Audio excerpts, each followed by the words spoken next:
Well, hello. I hope you can hear me.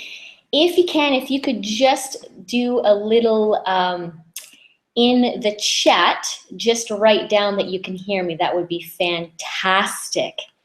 Welcome, everyone. I am so excited to do this webinar. It's my very first webinar, and I am absolutely passionate about performance recovery. It's very, very important to me.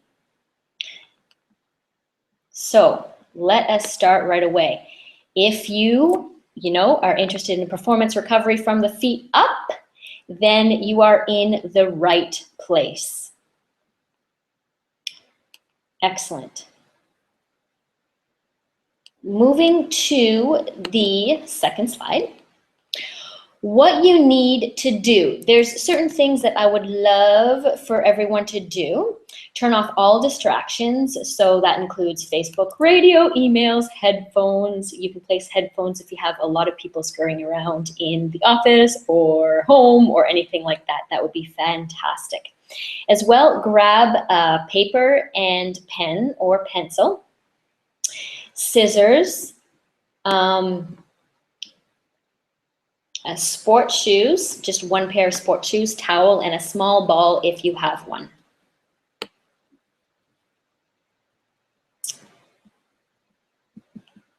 Now I'm not seeing, just give me 1 second, I'm not seeing any movement. Sorry about that. Okay, I've got it. So once again, yes, if you could grab a few things, because we are going to be doing some activities during this webinar. Excellent. Objectives, what you're going to learn today. Foot alignment for whole body alignment. Performance shoes versus health shoes. Foot position, loading, alignment, and exercises for you to do every day as an athlete. That is super important. This is me. You might as well learn a little bit about me because you want to have an understanding of my background, where I come from, and why you ought to listen to me. I love sports. I love activity. I love everything to do with movement. And as you can see, I have been in a lot of events in my life, and I truly love I love moving, period. It's the most wonderful thing.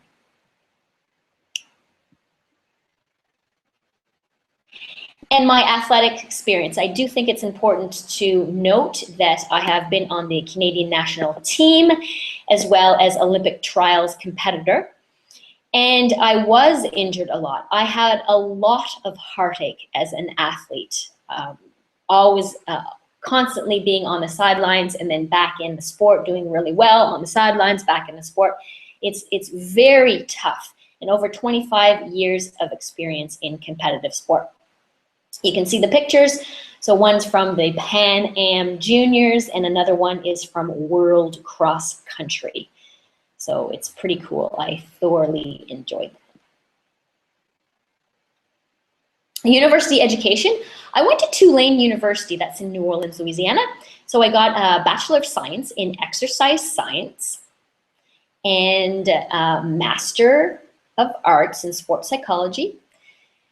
And then a Bachelor of Education, Health and Physical Education, Sciences, and French. Had an awesome time. Continuing education. So for the past year and a half, I have been studying under Katie Bowman, so Restorative Exercise Institute. Last year, I got my Healthy Foot Practitioner, and this year, Restorative Exercise Specialist. With Jill Miller in 2012, I did the Yoga Tune-Up Teacher training, and now I'm actually a trainer, so I can help a lot of people out with their fascia. And basically, it's based on the 3 Ps, pain, performance, posture, and performance. So eradicating pain, improving posture, and enhancing performance no matter what you practice or play. It's amazing. And triathlon coach, I'm here, I live in Perth, Australia, swim coach, as well as Cert 3 fitness. Work related, I've done a lot of coaching, school, university, and master athletes. And 10 years as sports psychology consultant, 4 years personal training, 3 years with Yoga Tune-Up, 2 years exercise physiology consulting, 2 years instructing and teaching at the university level, and 2 years on a project on psychology of injury. I've also done nutrition research, and gosh, just honestly, for the past 20 years, I have been fully involved in fitness, wellness, and health. I'm all over it. And just the past few years, really interested in more in terms of alignment and self-care, and really knowing how we can work with ourselves to make ourselves better. So what do I do today? I'm a performance recovery expert, and this is so important to me because I had such wonderful time being an athlete that I want others to learn about what recovery truly means, because so many people don't know what recovery means. It's beyond the athlete's physiological model of recovery. When you do think about recovery, think about nutrition, stretching, mobility, rest, and sleep. But that's a very limited notion. You do have to think about the 24/7 movements that you do all day, every day, because they matter for your recovery, as well as the positions you hold day in and day out. And of course, skeletal alignment, inside and outside of your sport. Now, within performance recovery parameters, you also, obviously, if you're doing one particular sport, okay, with the athlete's physiological model, you do need to do specificity, right, and progressive overload. And in order to do that with a particular sport, well, you're doing the same motions over and over and over again.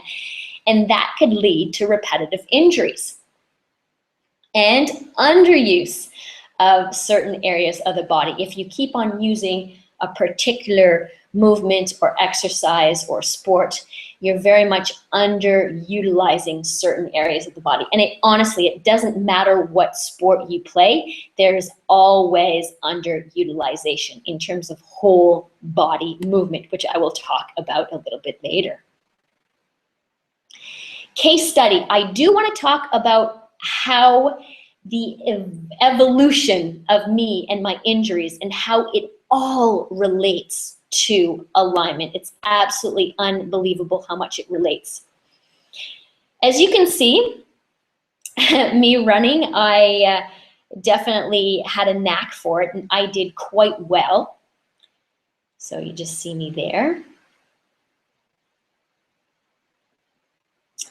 And then later on, 93, 2011, 2014. Now, if you look at the pictures closely, there's something very similar about all the pictures, which I will tell you later. But definitely keep in mind that it has to do with one thing in particular with all those pictures. When you're talking about performance recovery from the feet up, a lot of times people do get injured because of their feet and their foot alignment. That was me.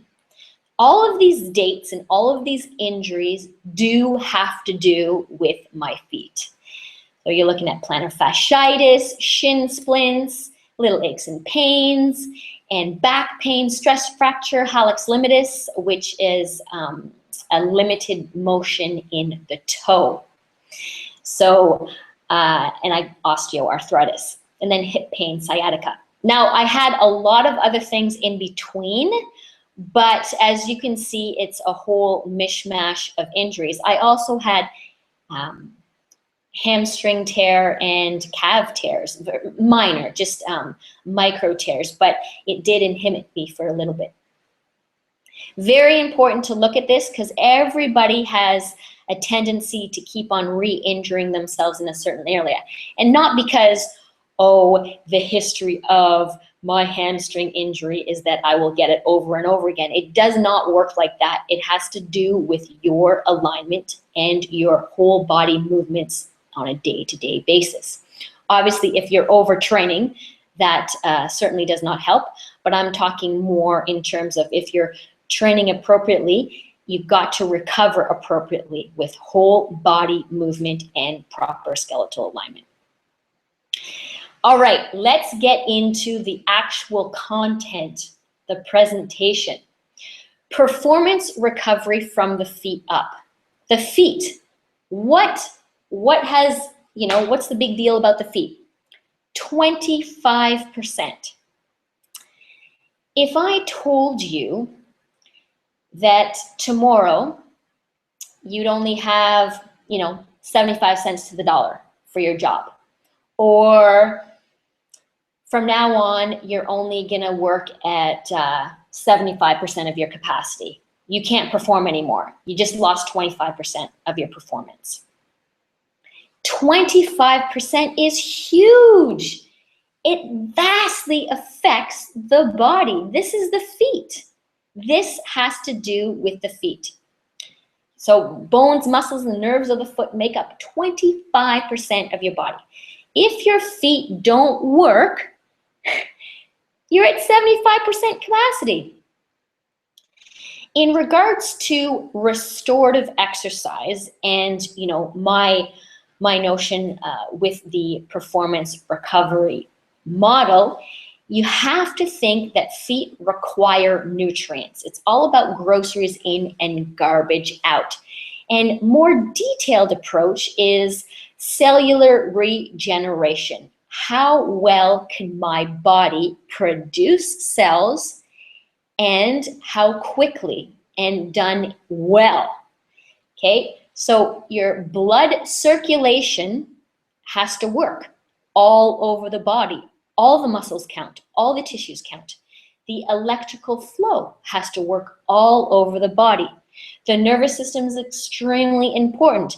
That's how it tells the muscles to turn on or off. And then your lymphatic system, garbage out. If you do not have that appropriate circulation and electrical flow, you will not be able to get the garbage out. So the feet require nutrients. Now it's pretty cool if you look at the foot, 26 bones. It's amazing because we wear shoes today, and especially if we're in, first world countries, and if we are not near the ocean, and if we have really, really bad winters and need to wear boots all the time, need to wear shoes all the time, so we don't obviously freeze our feet. Whatever the case may be, shoes are rampant. We wear them.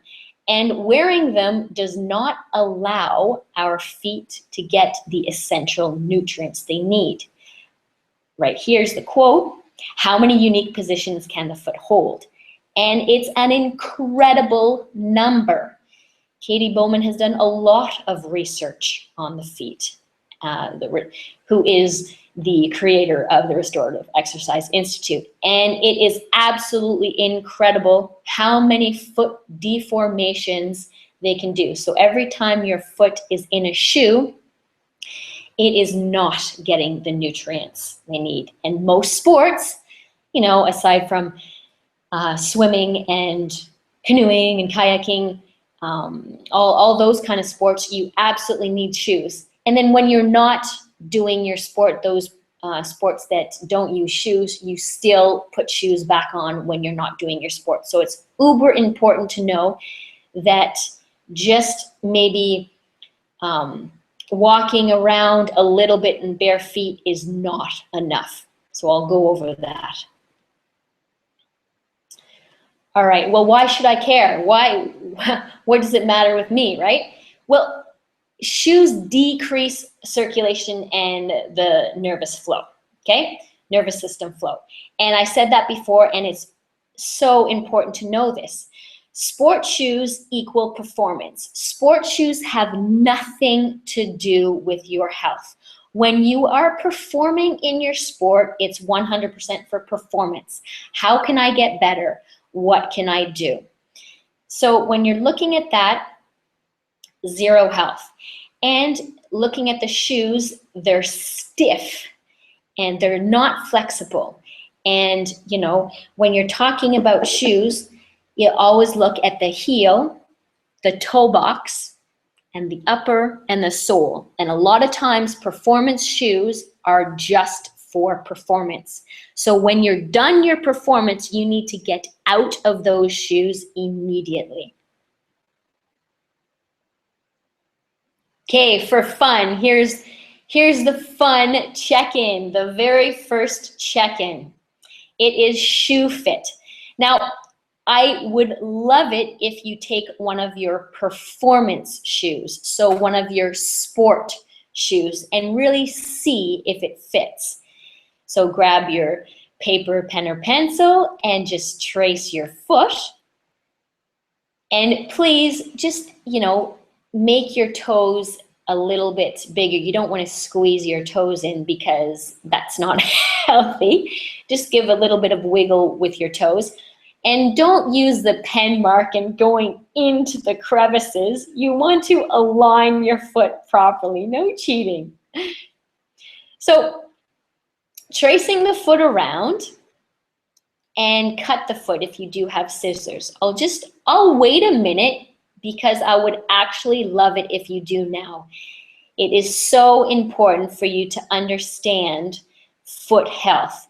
And the number one reason, you know, a lot of people have toe issues, foot issues, comes from shoes, period. There are other reasons. I'm just saying that it's so important. So I'm just going to give a little bit more time. As you can see me, these are my cycling shoes, and I should not have them. My foot is too big for these cycling shoes. So I am going to throw them out.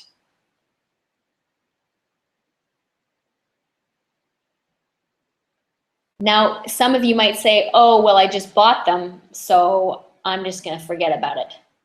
You have to understand that performance shoes still need to function properly with your feet in them.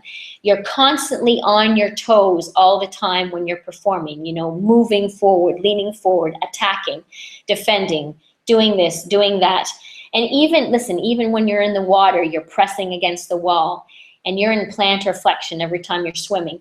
And when you're in a boat, when you're rowing, you're pressing down on your feet. Okay, so everybody uses the forefeet too much, getting a lot of tension in the forefeet, which is not the area that you want to be in. Forefoot, my apologies. Does your shoe fit properly? Or is your foot, especially, well, the paper, is it too big for the shoe? Please do this exercise. I truly encourage you to do it because it has massive implications for the rest of the body. This is really cool. I actually asked Sergio, he's from Spain, if I could borrow his picture. It is awesome. He tweeted this out as well as gave it to Correct Toes Company, who are based in the US. So it is pretty incredible. What it shows is infrared. Where there is circulation is obviously the most red part, and then lack of circulation is blue. Many, many athletes and many, many people who wear tight-fitting shoes have very limited circulation in the toes. That is massively important. You do not want to have decreased circulation anywhere in the body. As I was saying before, every single part of your body is important. Performance recovery from the feet up. Starting with the feet, you need to make sure you take care of the feet. Here are the correct toes on the right. If you want to look up online correct toes, they're fantastic to increase circulation in the toes and within the foot. And then on the left, obviously he doesn't have any, and you can see that significant difference. It's from the things, how we move and what shoes we wear. Shoes are bracing. Let's do the second check-in, toe check. All right, so get your shoes off and socks off and interlace your fingers in your toes. You will get instant feedback on your foot health. I'm gonna see if this video, that link didn't work.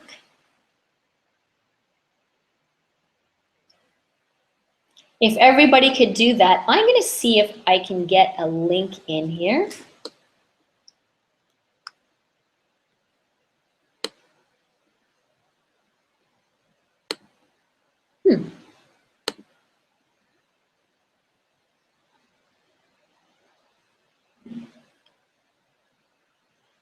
You know what? I might as well show you. Hi! How's everybody doing? I am going to show you because I can't get the link. I'm gonna sit down on the ground and take my foot, interlace my fingers in between my toes. How easy is it for you to do this? Easy or hard? This gives you instant feedback, like I was saying before, and awareness of how tight, tense your feet are. Not good. You want to have completely supple and relaxed and mobile toes. Has everybody done it? Okay. Excellent. Going to go back to the presentation.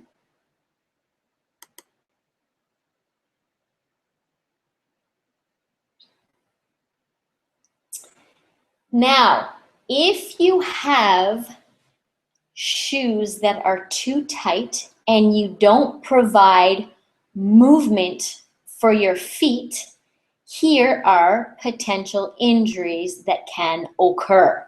Now, there's way more than this. I'm just giving you a few, but it's super important to note if your shoes are too tight and you do not move your feet on a daily basis, only time will tell when you have issues. And it depends obviously on your makeup with what issues you will get. Might not be today or next year, 5 years, 10 years, 15 years. Feet are so important. They are the indication of whole body health.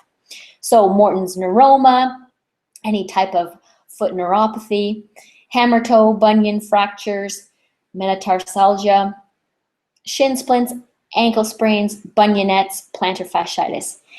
Now, just to let you know, all of these, unless you have complete necrosis, you can absolutely reverse. Okay, you've got to believe that you can reverse these issues.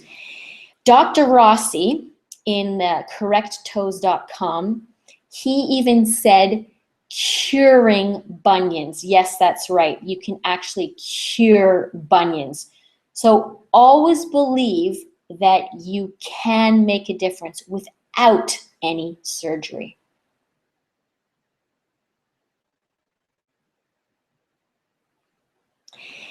Case study. If you look back at the pictures, thinking back at the pictures of me running, I tended to wear thick shoes when I was younger. I love the most cushiony, soft, wonderful. They were neutral, but they were thick, thick, thick. So a positive heel lift. And let me tell you, I had limited use of my feet. And to top it off, because of my recurring plantar fasciitis, I wore orthotics. So very much my feet were underused, my intrinsic foot muscles, that is muscles that just attach within the feet. And I was leaning forward constantly, putting more pressure on the front of my feet, which did not help whatsoever. Regardless of if you wear orthotics, regardless of what shoe you wear, what sport you play, what have you, you need to move your feet. And you can always do a check-in with the fingers interlaced between the toes to see how tense or mobile, relaxed your feet are through the toes. Athletic stance. This always astounds me. Whenever you see people, and this is not the only athletic stance, this is actually a position, supposedly a position of power, when you have your legs spread out and your feet externally rotated. This is in business, this is in life, this is in sport. It's cultural. There is nothing good about this stance. It is completely out of alignment. So my questions for you: would you drive your car if your wheels were out of alignment? Would you ride your bike if your wheels move from side to side? This is a massive, massive issue, and it's super important to address this. How do you stand? So the third check-in is about stance. If you can look in a mirror, great, because a lot of times people cheat, and not intentionally. They honestly think they're standing right and they're not. If you can look in a mirror or have your partner look at you and stand with your right leg under the right pelvis and the left leg under the left pelvis. What do I mean by that? If you take your fingers with both hands, touch your belly button, and just go a little bit under and walk the fingers to the either side of the pelvis on your right and your left. As soon as you land on bone, you'll be on either side of the pelvis, and you want that to directly go down to the feet, in the middle of the feet. Check it out. Then point your feet forward. That might feel really weird. A lot of times when people stand with their legs underneath their pelvis, they feel okay, maybe a little bit weird, but the most times when people point their feet forward, they're like, gosh, I feel pigeon-toed. But you're not. You're actually in proper stance.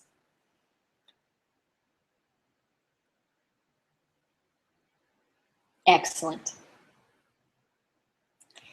If you're not in proper stance, there could be many injuries. These are only a few, but injuries occur just because you're out of alignment, because you have to understand the flow cannot, the nutrients cannot go down to the feet, and then information cannot go up to the brain, or, just in terms of circulation, can't recycle through the heart. So bigger bunions because of externally rotated feet, knee pain, could get massively injured or surgery, hip pain, injury, surgery, Achilles tendonitis, tendinopathy. You've got to understand how important it is. If your car alignment matters, well, you better believe your body alignment matters. Now I ask you, does this affect your recovery? Well, of course it does. Anytime you're out of alignment inside your sport, it'll take you a lot longer to recover, because groceries aren't going in and garbage isn't going out. Always think inside and outside the sport. It's not only thinking about technique. There's many sports around where you think technique, oh, I look so good, I look so good. Well, you might look good, but your actual true skeletal alignment is off, way off. So really think about how your alignment matters to you. For me in particular, if you did not notice the one thing, all of my pictures had my right foot externally rotated. This eventually, when I was 26, was diagnosed, or they did x-rays and they said, look, you have osteoarthritis in the right toe. Now, a lot of times people say bunions and osteoarthritis and certain things come from genetics. That is not true. Yes, we can be born with different foot structure and how close in terms of the bone placement and all that.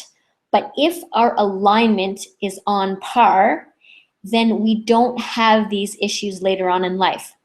Arthritis, osteoarthritis, has nothing to do with age. It has to do with alignment. We need to make sure that we properly align in sport, because many athletes in their late 20s, early 30s had an incredible career, and boom, they have massive degeneration in their bones. Not cool at all. Osteoarthritis. Get surgeries, hip surgery, knee surgery, all this kind of stuff. Not only did I have, a right toe issues, but because of that, compensation, I had left knee pain and left hip pain. Not good at all. Let's look at another alignment point. If you look to your left, you will see Alignment Matters, 25 Points to Optimal Function and Health. That's Katie Bowman, once again, Restorative Exercise Institute. You can also look online, katiesays.com. It's absolutely brilliant. I'm only giving you a couple of alignment points today. But when you start with the feet, you can have massive impacts to the rest of your body. Looking profile. If you look in the mirror and profile yourself, how do you stand? Do you always stand with your knees bent? When you see older people, they have their knees bent. And that's indication of how tight they are in the back of the legs. Do you stand leaning forward without even knowing it? This is huge with people who wear positive heeled shoes, because you're always leaning forward on the toes with the shoes, and when you get out of them, you'll feel that lean.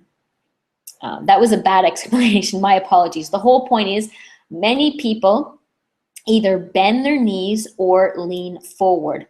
That's a little bit excessive. My drawing is a little bit excessive forward, but you get my point. The third one is true proper skeletal alignment. And are you that? The reason why I'm not going all the way up to the top, which you can, is it's important to get your alignment from the feet up first. Now, the last one is, oh my goodness, this is like total swimmer's leg.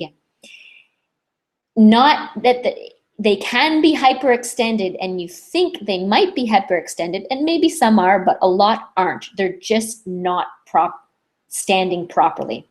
So you want to make sure that you go with the middle one, where you have proper alignment of ankle, middle of the knee, and middle of the hip.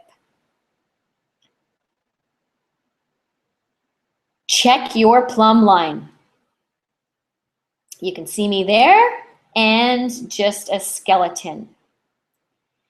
If you have a mirror, that'd be fantastic, or a friend, and stack yourself up properly. Ankle, knee, hip, shoulder, ear. Don't cheat by thrusting your ribs. So many people bring their ribs forward. Keep those ribs down. Please don't cheat. And always start from the feet. So ankle, knee, pelvis. Don't worry about your upper body too much. Now, most people I meet have the lean forward.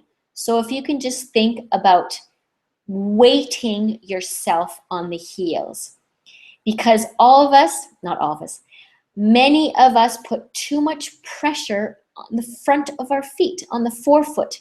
That is not where the weight of our body is supposed to go. The weight of our body is supposed to go at the ankle, not at the front of the foot. When you're in alignment, you feel better, have more energy, and better circulation and electrical flow. Injuries if you're leaning forward. Now, when I list these, obviously it's dependent on many, many things. And there's more than this that can occur. I'm just giving you generally what can occur and what has occurred, I've seen occur. Plantar fasciitis, calf tears, hamstring tears, knee injury, surgery, back pain injury, surgery, sciatica issues, piriformis issues, ongoing hip flexor issues. I've heard so many times, my goodness, gluteal amnesia or pain. Well, a lot of times it's because leaning forward doesn't allow the person to activate the glutes in the first place. You can do those clams till kingdom come, but that's not in the right position. You have to stand in order to activate the glutes properly, stand properly. Achilles pain, hammer toe, shin splints, neuromas in the foot, and it goes on. Now, ask once again, does this affect your recovery? So I think everybody's finally understanding recovery is more than just nutrition, stretching, rest, and sleep. Skeletal alignment and the way you move matters. For me, case study, my injuries, well, I had tight and painful calves, hamstring micro tears, sciatica issues, piriformis issues, hip flexor pain, back pain. As you can see in this picture, back pain, it also has to do with excessive sitting. Guess what? I had 13 grades back in back in Ontario, Canada. We had up to grade 13 till I think the early 2000s, and then I was in university for 4 years, then master's degree, then I did a little bit of PhD coursework, and then I had a desk job for a little while. I sat way too much, and that can also contribute to these injuries. Let's recap here. So you got to move those feet, regardless of what shoes you have, and even if they're healthy shoes, flat shoes with uber amounts of toe box room, and definitely you have wonderful heel cup, and also just the upper is closed off so you don't have to use the toes every single time you step. Like, for example, flip-flops are not great because you're constantly clenching those toes. You've got to move the feet. If you can, I highly recommend, if you're in an area, so you've got rocks, sand. If you go to the forest, obviously I know many people can't, in terms of going barefoot because you might have sensitive feet. Any different types of surfaces, going uphill, going downhill, grass, all these things are really important so your foot can deform to as many positions as possible. You can also use a towel, different textures in the home with your feet. That helps. And if you have had foot pain for a really long time, you do need to be careful in regards to what you can and can't do barefoot. The last thing you want to do is go on hard surfaces. Nobody ought to walk barefoot on concrete. That is unhealthy for the feet. Stand with feet underneath the pelvis. That's easy. Once you get into it, it makes complete sense and you'll feel better. You know, those of you who've had maybe knee pain or hip pain, you might get instant gratification from just standing with the feet under the pelvis. Stand with feet facing forward, okay? So the toes aren't out to the side, the toes are, more in the direction forward. But I don't want to say toes because it depends on the person, so feet facing forward. Now, if you have externally rotated your feet for an incredibly lengthy time, for years and years and years and years, it might be overdoing it to bring your feet completely straight. Ease into that. And there's an exercise coming up that you will definitely love and help with reorienting your feet. Standing in plumb line. Okay, and start with the lower body first. It is incredibly hard because you might notice you're completely imbalanced and not able to move appropriately, and you might be really, really stiff in plumb line. You shouldn't be stiff at all. It is very much a relaxed position, but most people are so tight, and athletes, I might add, are so tight that they will have issues with that. Excellent. We have two awesome exercises that I truly encourage you to do every single day for the next 30 days. And you can email me about the progress. I cannot mention and gush over these exercises enough. These are fabulous.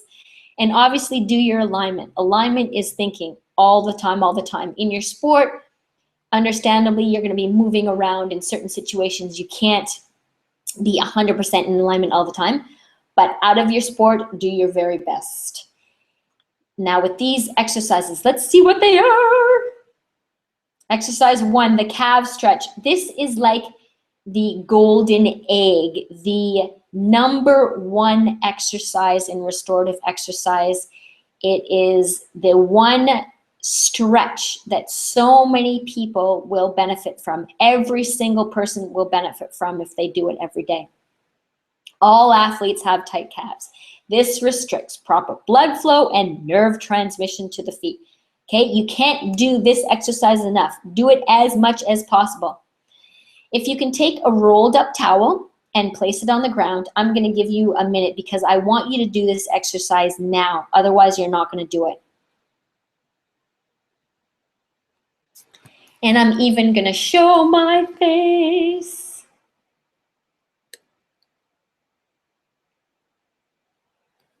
Actually, I'll show my face in a bit. I'm just going to give you a minute to get all that stuff. I do want you to do this exercise now, so I'm waiting for you to do it.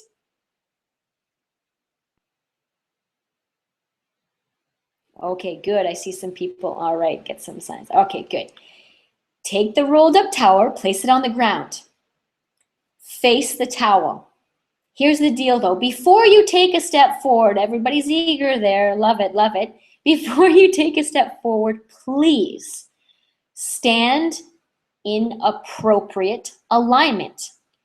Feet forward, legs underneath each pelvis, and plumb line. Take a step forward. Plant a foot, the ball of the foot, on top of the towel.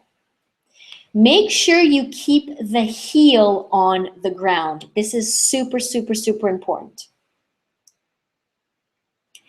Then you are going to, with the other foot, step forward, but not too much.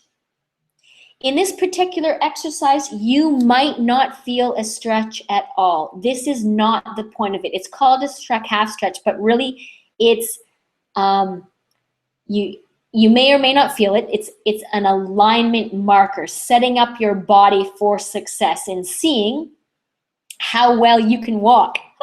Because a lot of athletes cannot walk properly because they're super tight. And therein lies the problem of quad dominant athletes and not able to have appropriate extension. When you have brought your foot forward enough, You can, just for fun, you can take your foot past the towel, but here's the deal. You see on me, because my calves are tight, I need to work on my calves. My plumb line is off. If you look at the ankle, so the rightmost picture, you look at the ankle, in the middle of the knee, and in the middle of the hip. My plumb line is off, so I need to take a step back. Look at the middle picture, okay? I need to work on my alignment in order to walk properly. So many athletes cannot walk properly, and this is not good. That is what is getting people into trouble, okay? Your issues, your injuries. I urge you, please do this exercise for 30 days, 6 minutes a day, 2 minutes in the morning, 2 minutes at lunch, 2 minutes at night. 1 minute on each foot. If you want to start, you can do 30 seconds. But people don't understand calf tension has got to do with your gait. If you change your gait, you are changing every single system in your body, and you're not able to move properly. So once again, make sure you're aligned. Before you get into the calf stretch, place the ball of a foot on top of the towel. Slowly walk your other foot forward and only go as much as your body will allow in plumb line without falling forward. If you need to slightly lean forward, okay, that's just telling you that that's what you've been doing all along in walking. Your lack of extension means so much in terms of performance recovery. Please do this stretch. Exercise 2, rolling. I absolutely love rolling, and this is a quote. It's actually a definition from Jill Miller, the creator of Yoga Tune-Up. And also she wrote the book, The Role Model. Phenomenal. Fascia, a fibrous and gelatinous body-wide web that forms the living seams, structures, protection, and repair system for your body. It is the soft tissue scaffolding that gives your body its form and shape. It links muscular proteins and other connective tissue structures like bones, ligaments, and tendons to one another. I don't think people fully understand the importance of rolling. Rolling for athletes is gold as well, because you are constantly tearing your tissues up. Every single time you do a workout, you are micro tearing your connective tissue and your muscles. This causes inflammation, reduced circulation, and reduced electrical flow, and obviously less able for garbage to go out. So the lymphatic system is compromised, as well as the immune system. Go on and on and on. You need to recover as quick as possible. Performance from the performance recovery from the feet up. This is what I'm talking about. If you don't have a Yoga Tune-Up therapy ball for self-massage, this is a classic ball. You can also have a alpha ball or a therapy plus ball, and also there's wonderful gorgeous balls. Use a tennis ball. Use something to help release the tension that you create every single time you work out. So important. Recovery is about repair, rebuild, restore. Training is about tearing the crap out of your body. I certainly hope you learned something today about performance recovery from the feet up. I cannot tell you how important it has been for me to take care of my feet and on my path. I don't want anybody to have any issues with their body because of their feet. It is absolutely no fun at all. So thank you so much for listening. I love helping people out, and I love talking to people. So if you want more information, if you want to set up an appointment, or if you want me to work with a team or talk to even an athlete in particular, please email me. Let me know. I am 100% here to help, and I absolutely love what I do. Take care and have a wonderful evening. It's been great. I will say a goodbye in real person. I really enjoyed this. It was my very first webinar, and thank you all for joining. I will answer questions via email and send them back to you. Okay? Thank you very much again. It's been a pleasure. Take care.